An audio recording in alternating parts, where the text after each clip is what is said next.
हर हर महादेव। आज पूर्णिमा के दिन सुनते हैं पूर्णमासी की व्रत कथा। द्वापर युग में एक समय की बात है कि यशोदा जी ने श्री कृष्ण जी से कहा कि हे कृष्ण, तुम सारे संसार के उत्पन्न करता, पोषक तथा उनके संहार करता हो। आज कोई ऐसा व्रत मुझसे कहो जिससे करने से मृत्यु लोक में स्त्रियों को विधवा होने का भय न रहे और ये व्रत सभी मनुष्यों की मनोकामनाओं को पूर्ण करने वाला हो। तब श्री कृष्ण जी कहने लगे कि हे माता, तुमने अत्यधिक सुंदर प्रश्न किया है। मैं तुमसे ऐसे ही व्रत का सविस्तार वर्णन करता हूँ। सौभाग्य की प्राप्ति के लिए स्त्रियों को 32 पूर्णमासी का व्रत करना चाहिए। इस व्रत के करने से स्त्रियों को सौभाग्य और सुख संपत्ति की प्राप्ति होती है। ये व्रत अचल सौभाग्य देने वाला एवं भगवान शिव के प्रति मनुष्य मात्र की भक्ति को बढ़ाने वाला है। यशोदा जी कहने लगी कि हे कृष्ण, सर्वप्रथम इस व्रत को मृत्युलोक में किसने किया था और इस विषय में मुझे सविस्तार पूर्वक कहो। श्री कृष्ण जी कहने लगे कि इस भूमंडल पर एक अत्यंत प्रसिद्ध राजा चंद्रहास से पालित अनेक रत्नों से परिपूर्ण कातिका नाम की एक नगरी हुआ करती थी। उस नगरी में धनेश्वर नाम का एक ब्राह्मण रहा करता था और उसकी स्त्री अत्यधिक सुशीला और रूपवती थी। दोनों ही उस नगरी में बड़े प्रेम के साथ रहते थे। घर में धन धान्य की भी कोई कमी नहीं थी, लेकिन उनको एक बड़ा दुख था कि उनके कोई संतान नहीं थी। इस दुख से वो अत्यंत दुखी रहा करते थे। एक समय एक बड़ा तपस्वी योगी उस नगरी में आया। वो योगी ब्राह्मण के घर को छोड़कर अन्य सभी घरों से भिक्षा लाकर भोजन ग्रहण किया करता था। रूपवती से वो कभी भी भिक्षा नहीं लेता था। उस योगी ने एक दिन रूपवती से भिक्षा न लेकर किसी अन्य घर से भिक्षा मांगकर गंगा किनारे जाकर भिक्षान्न को प्रेम पूर्वक खा रहा था कि धनेश्वर ने योगी का ये सब कार्य किसी प्रकार से देख लिया। अपनी भिक्षा के अनादर से दुखी होकर धनेश्वर योगी से बोला कि हे महात्मन, आप सभी घरों से भिक्षा लेते हैं, परंतु आप मेरे घर से भिक्षा कभी भी नहीं लेते। इसका क्या कारण है? तो योगी ने कहा कि निसंतान के घर की भीख पतितों के अन्न के तुल्य होती है और जो पतितों का अन्न खाता है वो भी पतित हो जाता है। क्योंकि तुम निसंतान हो, अतः पतित हो जाने के भय से मैं तुम्हारे घर की भिक्षा नहीं लेता हूँ।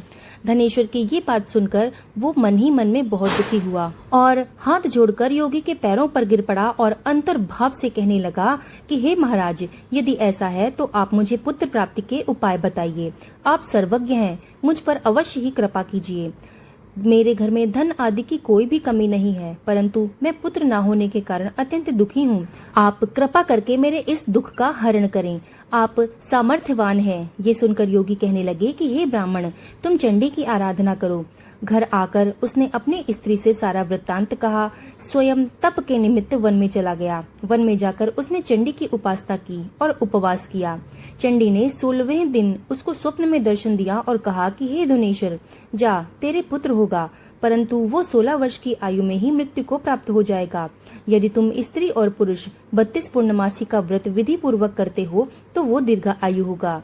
जितनी तुम्हारी सामर्थ्य हो आटे के दिए बनाकर शिव जी का पूजन करना, परंतु पूर्णमासी को 32 दिए हो जाने चाहिए। प्रातःकाल होने पर इस स्थान के समीप तुम्हें एक आम का वृक्ष दिखाई देगा।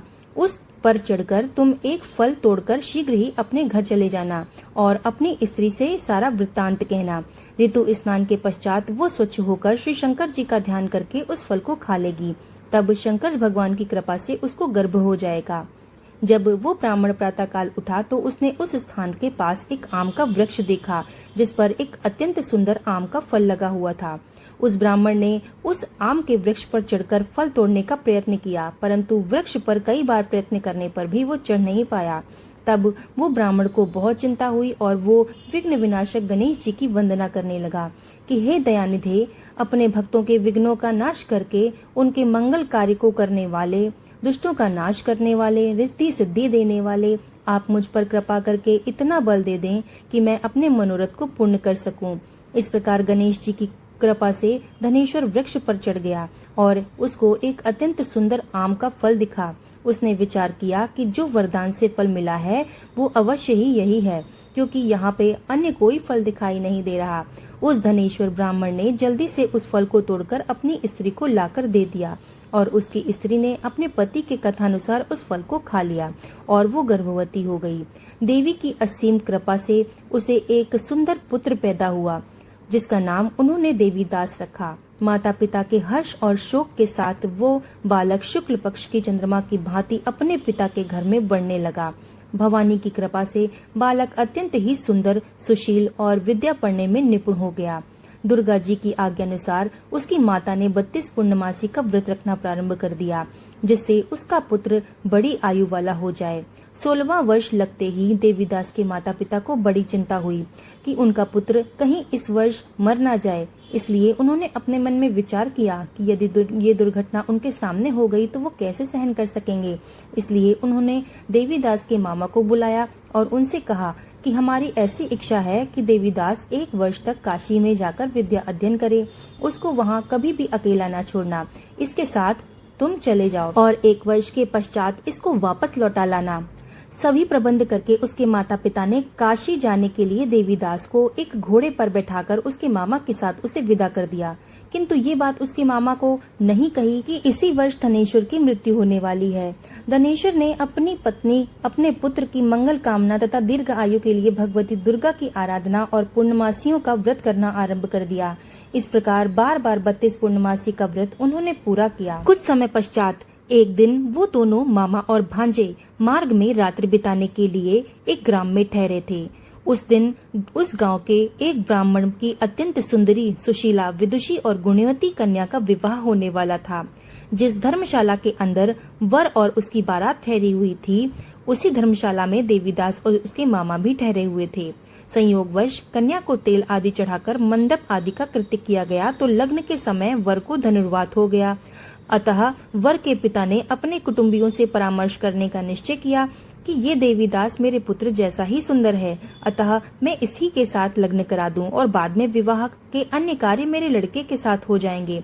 ऐसा सोचकर देवीदास के मामा से जाकर बोला कि तुम थोड़ी देर के लिए अपने भांजे को हमें दे दो, जिससे विवाह के लग्न का सारा कार्य सुचारू रूप से हो जाए।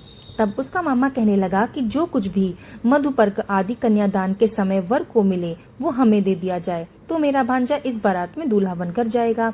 ये बात वर के पिता ने स्वीकार कर ली और उसने अपना भांजा वर बनने को भेज दिया। और उसके साथ जब सारा विवाह का कार्य हो गया, तब रात्रि में विधि पूर्वक विवाह कार्य संपन्न होने के पश्चात वो भोजन कर रहा था तो वो भोजन ही न कर सका। अपने मन में सोचने लगा कि ना जाने ये स्त्री कैसी होगी। वो एकांत में ऐसा सोचकर गरम गरम सांसें छोड़ने लगा कि उसकी आंखों से आंसू आ गए। तब वधू ने पूछा कि क्या बात है, आप इतने उदासीन क्यों दिखाई दे रहे हैं। तब उसने सारी बातें जो वर के पिता और उसके मामा के बीच में हुई थी उसको बता दी। तब कन्या कहने लगी कि ये तो ब्रह्म विवाह के विपरीत है, ये कैसे हो सकता है। देव, ब्राह्मण और अग्नि के सामने मैंने आप ही को अपना पति बनाया है, इसलिए अब आप ही मेरे पति हैं और मैं आप ही की पत्नी रहूंगी, अन्य किसी की कदापि नहीं। तब देवीदास ने कहा कि ऐसा मत करिए, क्योंकि मेरी आयु बहुत ही थोड़ी है, इसके पश्चात मेरी क्या गति होगी, इस तरीके का विचार तुम अच्छी तरह से कर लो। परंतु वो दृढ़ विचार वाली थी। वो बोली कि मेरी जो भी गति होगी वो होगी। हे स्वामी, अब उठिए और भोजन करिए, आप निश्चय ही भूखे होंगे। इसके बाद देवीदास और उसकी पत्नी ने भोजन किया तथा शेष रात्रि वो सोते रहे। प्रातःकाल देवीदास ने अपनी पत्नी को 3 नगों से जड़ी हुई एक अंगूठी दी और एक रुमाल दिया और बोला कि हे प्रिय, इसे ले लो और संकेत समझकर स्थिर चित्त हो जाओ। मेरा मरण और जीवन जानने के लिए तुम एक पुष्प वाटिका बना लो, उसमें सुगंधि वाली एक नव मल्लिका लगा लो, उसको प्रतिदिन जल से सींचा करो और आनंद के साथ खेलो तथा कूदो और उत्सव मनाओ। जिस समय और जिस दिन मेरा प्राणांत हो जाएगा, ये फूल सूख जाएंगे और फिर जब ये हरे भरे हो जाएं तो जान लेना कि मैं जीवित हूँ। ये बात निश्चय करके समझ लेना, क्योंकि इसमें कोई भी संशय नहीं है। ये समझाकर वो चला गया। प्रातःकाल होते ही वहाँ पर गाजे बाजे बजने लगे और जिस समय विवाह के कार्य समाप्त करने के लिए व्रत था, सारा बाराती मंडप में आया तो कन्या के वर को भली प्रकार देखकर अपने पिता से वधू कहने लगी कि ये मेरा पति नहीं है, मेरा पति वही है जिसके साथ रात्रि में मेरा पाणी ग्रहण हुआ था, इसके साथ तो मेरा विवाह हुआ ही नहीं। यदि ये वही है तो बताए कि कल रात इसने मुझको क्या दिया था। मधुपर्क और कन्यादान के समय मैंने जो भूषण आदि इसे दिए थे तो वो मुझे दिखाए, और इसके साथ ही मैंने इससे जो गुप्त बातें कही थी वो सब मुझे सुनाए। पिता ने उसके कथानुसार वर को बुलाया। कन्या की सभी बातें सुनकर वो कहने लगा कि मैं तो कुछ नहीं जानता। इसके पश्चात लज्जित होकर वो अपना समूह लेकर वहाँ से सारी बारात लौटाल कर ले गया। श्री कृष्ण भगवान बोले कि हे माता, इस प्रकार देवीदास काशी विद्या अध्ययन के लिए चला गया। जब कुछ समय बीत गया तो काल से प्रेरित होकर एक सर्प रात्रि के समय उसको डसने के लिए वहां पर आया। उधर विषधर के प्रभाव से उसके शयन स्थान चारों ओर से विष की ज्वाला से विषैला हो गया, परंतु व्रत राज के प्रभाव से उसको काटने न पाया, क्योंकि पहले से ही उसकी माता ने 32 पूर्णमासी का व्रत रखा था।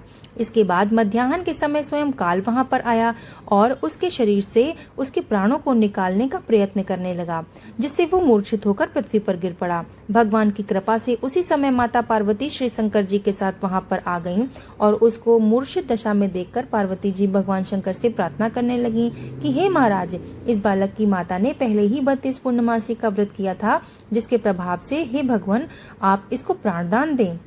भवानी के कहने पर भक्त वत्सल भगवान शिव जी ने उसको प्राणदान दे दिया। इस व्रत के प्रभाव से काल को भी पीछे हटना पड़ा और देवीदास स्वस्थ होकर बैठ गया। उधर उसकी स्त्री उसके काल की प्रतीक्षा किया करती थी। जब उसने देखा कि पुष्प वाटिका में पत्र पुष्प कुछ भी नहीं रहे तो उसको अत्यंत आश्चर्य हुआ, और जब वैसे ही सब कुछ हरे भरे हो गए तो वो जान गई कि मेरे पति जीवित हो गए हैं। ये देखकर वो मन ही मन में बहुत प्रसन्न हुई और अपने पिता से कहने लगी कि पिताजी, मेरे पति जीवित हैं, अब आप कृपा करके उन्हें ढूंढिए। जब 16वां वर्ष व्यतीत हो गया तो देवीदास भी अपने मामा के साथ काशी के लिए चल दिए। इधर उसके ससुर उसको ढूंढने के लिए अपने घर से जाने वाले ही थे कि वो दोनों मामा और भांजे वहां पर आ गए, और उसको आया देखकर उसका ससुर बड़ी प्रसन्नता के साथ उसको अपने घर के अंदर ले गया। उस समय नगर के निवासी भी वहां पर इकट्ठा हो गए और सबने निश्चय किया कि अवश्य ही इसी बालक के साथ इस कन्या का विवाह हुआ था। उस बालक को जब कन्या ने देखा तो पहचान लिया और कहा, ये वही है जो संकेत करके गए थे।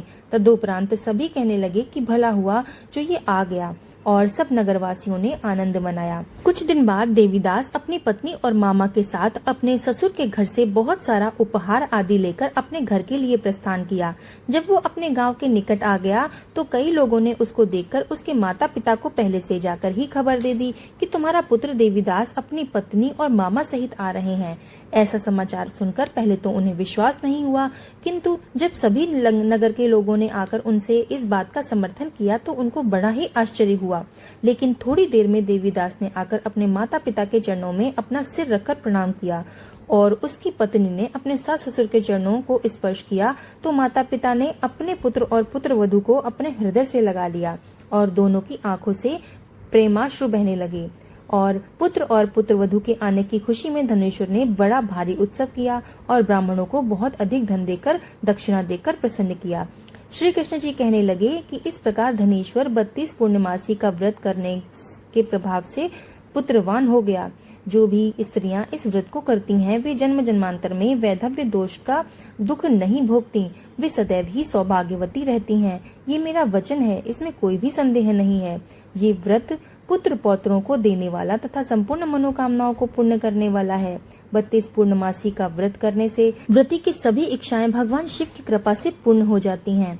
यहाँ पर पूर्णमासी व्रत की कथा समाप्त हुई। कथा सुनने के बाद कमेंट में जय माता पार्वती और हर हर महादेव लिखना ना भूलिएगा, और अगर आपको कथा पसंद आई हो तो इसे लाइक करके शेयर कर दीजिएगा, चैनल को सब्सक्राइब कर लीजिएगा। तो मिलते हैं ऐसी दूसरी कथा के साथ, तब तक के लिए।